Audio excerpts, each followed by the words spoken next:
The statue took a faltering step closer. It was bathed in a psycho-surreal mixture of colored lights from the window, patches of blue and red moved across its stone features. "This can't be," Nichols managed to get out as tears sprung to his eyes again. Tears of joy or disbelief, he didn't know, but they came all the same. "I answered your prayer," the statue said softly. Its mouth, though stone, moved ever so slightly as it spoke, again with that heavy accent, the only flaw in what surely was a facade. "Wasn't it?" The Virgin seemed to sense this and added, "Is that so hard to believe?" "No," was the simple answer. Tonight of all nights he so wanted to believe what he was seeing. The statue was a perfect rendition, identical in every detail, apart from the walking and talking, from the one he had passed every day and tapped its toe for good luck ever since his arrival. Nichols chanced to look around. The beast had disappeared, that much was certain, and hadn't he wanted answers as to why? And here it was right in front of him. "Is that so hard to believe?" she had asked. So, was it? Was it so hard to believe that she had answered his prayer and delivered him from evil? That thing? He asked, turning back to her again, and gestured to the now empty church. "You prayed, Father, and I answered," she said, almost matter of fact, as if prayers like this were answered every day. "I chased that thing away, out of my church. Such an abomination in a house of God." The statue frowned slightly, causing flakes of plaster to fall from its brow. "It's a miracle," it added in way of explanation. "I'll say," Nichols almost said out loud. He believed in the power for prayer. It was the very cornerstone of his own faith. But even in a night of magic such as this, he couldn't believe his prayer alone, no matter how 66 genuine, could have brought the Mother of God herself down to answer them. She seemed to sense this. "For a man of faith you seem to have so little," there was an edge of accusation in her voice that stung Nichols. "It's just," he was fumbling for the right words again. No matter how he spun it to himself, he had dismissed this visitation as an illusion all too quickly. It's hard to take in." He cursed his meager vocabulary and knew he must have sounded like a babbling fool, but to be fair, who wouldn't in the face of the things he had seen on a night that started out with the visit of a soul collector and had gone rapidly downhill from then on. "Lack of faith can be a dangerous thing," she said, and raised a stone arm to point down to the far end of the aisle. Nichols followed the gesture but heard the beast before he saw it skulking around in the shadows close to where he had first seen it. The meaning was clear: the statue, or the thing inside, was keeping the creature at bay.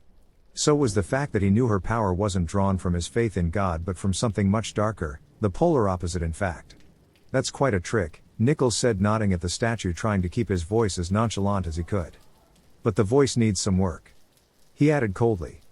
The statue shrugged and a rain of rubble peppered the floor. Nichols could see the ever-growing cracks that were appearing in the illusion, and to the person underneath wearing this sacrilegious disguise. "There was a time," she said with a weary voice, "when my appearance would have sent you into delirious rapture. The Mother of God herself stepping down off her perch to chase the nightmare away." "This is an old routine, I take it?" Nichols asked. "Perhaps a little too old," she said. "But oh, how it used to work wonders, but that was a long time ago, I'm afraid. That was in a time of faith which seems to have passed me by somehow." Her voice trailed off and was tinged with genuine despondence. "I have faith," Nichols said to the strange creation. "Just not in you." He heard the softest of sighs coming from within the stone face. The statue took several tentative steps and with great effort sat down in one of the nearby pews. Up at the far end of the aisle, Nichols could see the beast out of the corner of his eye, pacing back and forth impatiently by the front doors as if waiting for orders. "It seems I have lost my touch," the statue said after contemplating its stone feet for a few moments. And the thing looked strangely lost to Nichols. He moved towards where it was sitting. Seeing this, the beast began to bound down the aisle like a shadow-shrouded freight train. It was surprisingly agile for all its bulk. Nichols cried out and braced for the impact, but the beast skidded to a clumsy halt barely 10 feet from him and looked disapprovingly to its left, panting. Nichols turned to see the Virgin had her hand out, stopping the beast from attacking. He let out a long breath. "You're here for MacCready," he said, his voice barely audible over the beast's breathing. He glanced nervously at the seething monstrosity, but it was reluctantly holding its ground. The Virgin nodded in way of response. Nichols ever so slowly edged his way over to where she was sitting, never daring to take his eyes off the beast. Much to his surprise, the statue gently patted the pew next to her for Nichols to take a seat. The priest physically shrugged, then after a moment of deliberation, Nichols figured he had nothing to lose. The devil and its dog were here in his church tonight despite MacCready's best efforts, and there wasn't a damn thing a mere mortal like himself could do about it, so he sat stiffly down next to her, and there they both sat in silence, man of God and the Virgin Mary, of sorts. "Got a cigarette?" the fake mother said after half a minute, absently picking bits of plaster off her arm. Why not? Nichols thought. The statue was well over 100 years old. That's a hell of a long time to go without a smoke.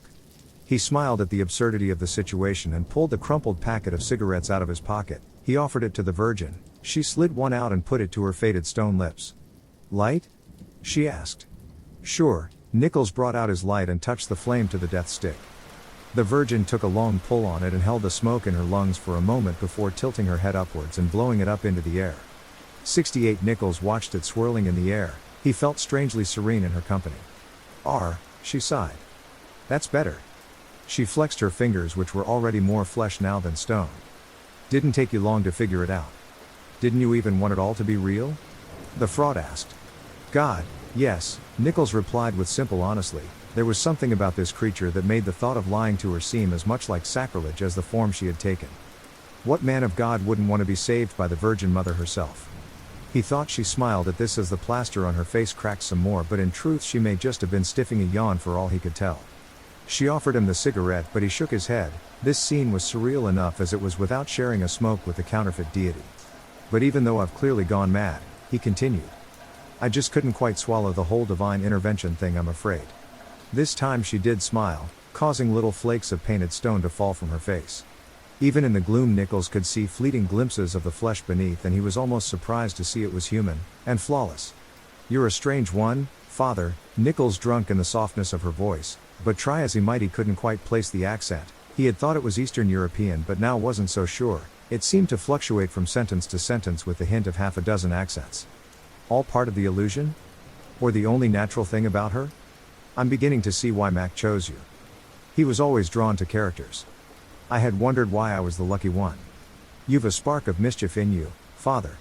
It's very apparent too. She thought for a second how to articulate, then added, you saw right, thought my little game almost straight away. Sure, perhaps I'm slipping. I've been doing this for a long, long time. She drew out the second long, for effect. In the old days, when I played this card, you could always count of much tears and wringing of hands, not to mention the good old-fashioned praising of God.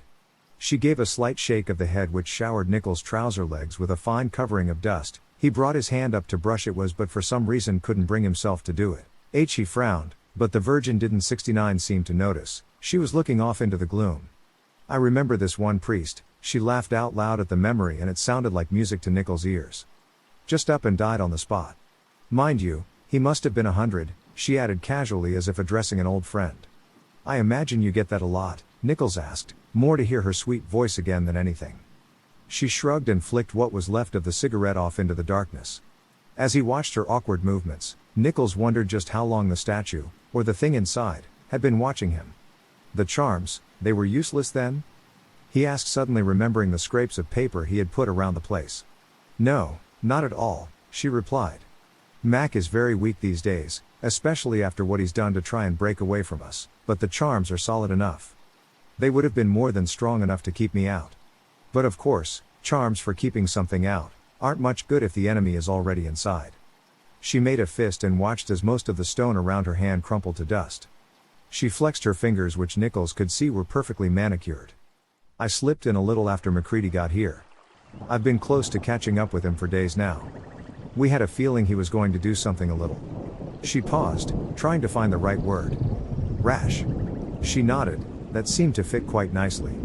Then she turned to look at him directly for the first time and Nichols almost gasped out loud, seeing her eyes, all too real. They were a deep flawless blue encased in the rapidly disintegrating mask of stone. Now he knew he must be going mad as he slowly felt himself falling deeply, hopelessly in love with this impossible creation sitting next to him. His breath caught in his throat and his heart began hammering in his chest like a love-struck schoolboy, and for the briefest of moments Nichols thought he was going to keel over on the spot, just like that old priest this dark goddess had spoken of. All this just from a glimpse of her eyes. He tried to speak, but out of nowhere fear suddenly robbed him of his voice. Not fear of death. No, if her gaze was the last thing he would see in this life, then he would gladly welcome death now, as what else could he possibly hope to see in 1,000 lifetimes to match that sheer beauty behind those clear perfect pools of blue? No, not 70 fear of death. He feared that his fumbling words would break the spell and she might look away. And in that moment, lost in her eyes, Father Peter Nichols could not think of anything worse. He thought he heard something shifting behind him, that creature of shadow and hate no doubt, growing restless and eager to get its filth-coated teeth into him. He was wrong. Sophia? It was Macready, his voice bathed in desolation. And with it she looked away to over Nichols' shoulder, breaking the exquisite eye contact and his heart in an instant. Nichols physically gasped out loud. It felt like she had slapped him hard across the face. Sophia, her name was Sophia. In the many years since he had heard this, Nichols' heart always soured, then inevitable sank whenever he heard that name, in whatever context, it didn't matter. Sophia, the love of his life, was called Sophia. Tears filled the priest's eyes as he looked back over his shoulder, following her lost gaze to see Macready standing in the shadows with his back to the open doorway leading to the vestry. He looked to Nichols like a rabbit caught in a juggernaut's headlights. "Hey Mac," she said with a lightness and familiarity that made Nichols instantly hate the raggedy old man. "Surprise. Fuck," Macready cursed through gritted teeth. He looked from her to the creature, who scurried forwards a few steps, seeing its prey. Again, as she had done for Nichols, the woman, Sophia, held out her hand and stopped the beast in its tracks. Clearly vexed, the creature let out a deafening howl and struck the stone plinth the virgin should still have been perched upon, hard with its left claw. The plinth exploded, sending a shower of rubble and dust all over Nichols. A sharp piece the size of his fist struck him on the side of the head, simultaneously drawing blood and snapping him out of his love-lorn melancholic coma. Without thinking, Nichols jumped to his feet, a shout of protest ready to escape his lips, but no sooner had he drawn breath to unleash it when the creature spun towards him and instinctively took a swipe at the priest, catching him a glancing blow across the chest. Although it was little more than a half-hearted love tap, Nichols' chest exploded in a shower of blood. The world was turned upside down, and a split second later Nichols was crashing into one of the nearby confessionals, which collapsed around him. Shock kept the worsted of the pain away for a few frantic seconds as he laid there amongst the shattered wood, then it came flooding back. Nichols tried almost in vain to catch his breath, most of which seemed to be escaping through the ragged hole in his chest. He managed a couple of shallow breaths before his mouth filled up with blood which was bubbling up through his throat. He puked it up, but more was coming. He just about managed to make sense of his surroundings, but almost passed straight out as he looked down at his mangled chest. He quickly looked away again, seeing what could only be the white of his shattered exposed ribs sticking up at odd angles though the meat. Oh, God, he spat out another mouthful of blood, his head swimming. Then the lights, and with them he assumed his life, went out. Nichols was pulled back from oblivion by the voice of an angel whose sweet tones drifted through the darkness like flecks of light, showing him the way back from the brink of death, as if she had answered his prayers all over again. But these prayers, although Nichols would never admit to anyone, least of all his conscious self, had been made to her directly, forsaking all other deities. He would have clawed his way back from the abyss just to hear her sweet voice again and hope against hope, perhaps feel her gaze on him once more. Sophia. When he came to, Nichols was laid amongst the shattered remains of the confessional.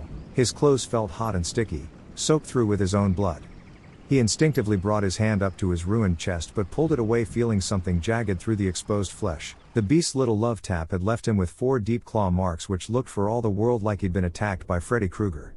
Nichols had been to see A Nightmare on Elm Street the previous week at the local cinema, which had drawn many an incredulous look from the other audience members. Apparently they didn't get many priests going to horror movies around here.